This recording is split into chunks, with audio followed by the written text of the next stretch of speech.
Resmi bercerai, kini Ari Wibowo dengan Inge Anugrah nampaknya sudah mulai menjajaki status baru mereka yang diutus oleh pengadilan pada 13 September kemarin.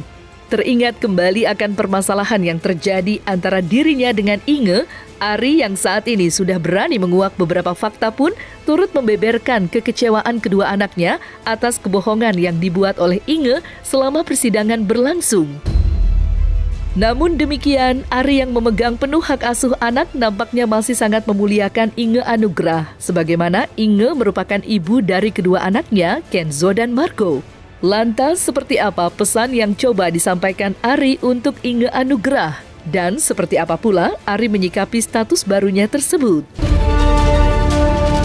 Ya, tentunya tetap menjalankan sesuai dengan putusan hakim, ya kan, anak-anak ikut saya dan ya saya fokus ke ini aja, fokus ke pendidikan anak, untuk ya mereka juga kan pasti ini semua kita semua harus adaptasi ya dengan keadaan baru ini, sudah pisah rumah, jadi saya ya selalu tanya ke anak-anak mereka bagaimana, ada yang mau dibicarakan, apa mungkin mau bicara sama siapa gitu ya kan, cuman nggak sih mereka tuh baik-baik aja, sama sekali nggak ada masalah apa-apa, nggak ada tekanan atau bagaimana, jadi ya untungnya mereka nerimanya dengan sangat mudah. Ya. Dari dulu juga memang saya yang membiayai juga dan memang saya tetap akan membiayai terus, tapi ya pasti dalam setiap keputusan-keputusan besar, ya saya tetap akan melibatkan mantan istri saya. Karena kan dia tetap adalah ibu dari anak-anak dan itu tidak akan pernah tergantikan. Anak-anak kecewa terutama dengan segala kebohongan. Karena mereka dari awal udah tahu yang terjadi sebenarnya. Inge pun sudah mengakui di depan aku, di depan anak-anak perbuatannya. Jadi sebetulnya seharusnya semua drama ini tuh sangat tidak diperlukan gitu. Dan yang kasihan anak-anak. Sekarang putusan sudah keluar, kita masih menunggu hard copy-nya. Karena di hard copy-nya kan ini kan baru kemarin tuh soft copy ya. Soft copy jadi hanya menerangkan garis besarnya, bahwa hak asuh anak di aku, bahwa permintaan Inge tidak diterima secara keseluruhan oleh hakim, tapi kalau nanti di hard copy-nya baru akan diuraikan kenapa. Nah ini kita masih menunggu hasilnya, kemudian ya dalam kurun waktu seminggu lagi timnya Inge masih ada kesempatan untuk naik banding. Jadi ya saya minta maaf kalau memang tidak bisa memberikan apa yang diinginkan oleh mantan istri saya.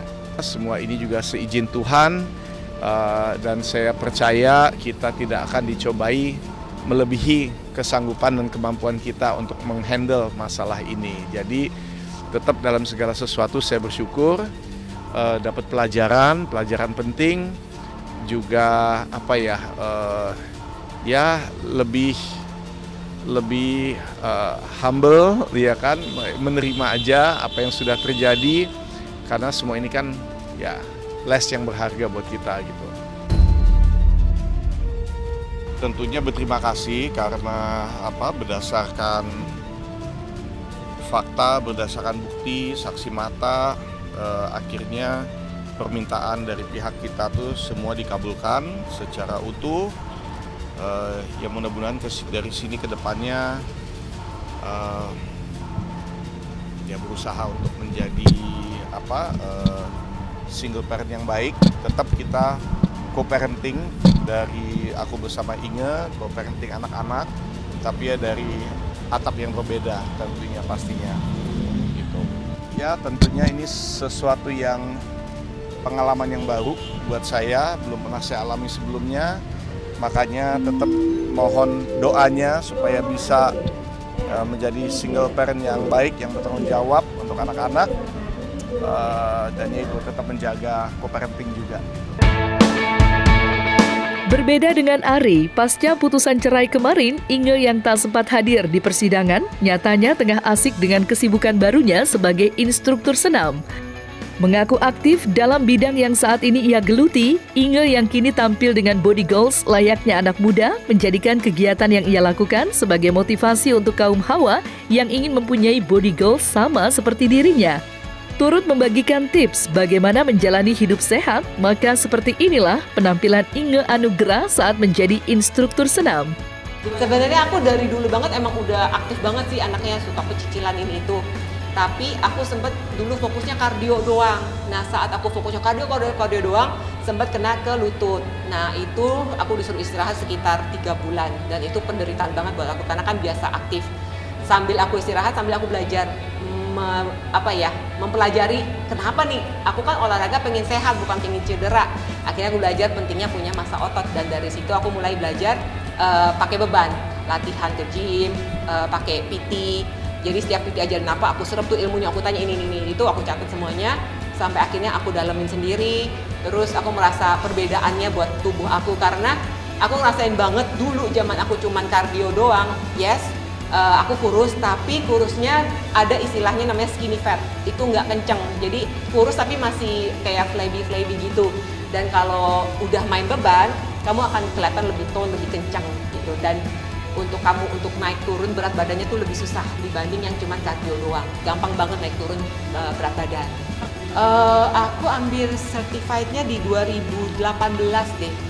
2018 setelah aku kan waktu itu sempat ikut kontes gitu ya untuk di salah satu fitness industry gitu, and then I won, aku menang di strength kategori.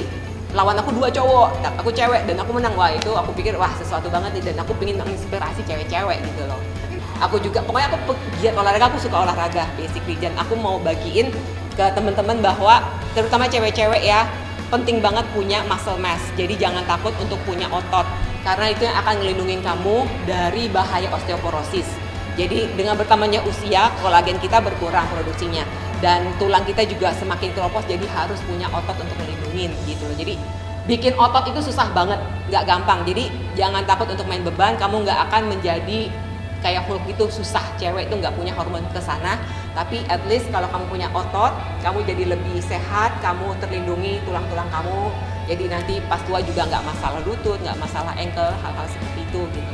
Kegiatan hari ini aku habis ada acara intimate gathering dengan para followers untuk kembali mengaktifasi ini komunitas aku yang namanya Project Mager, Project Mari Gerak, bukan Males Gerak.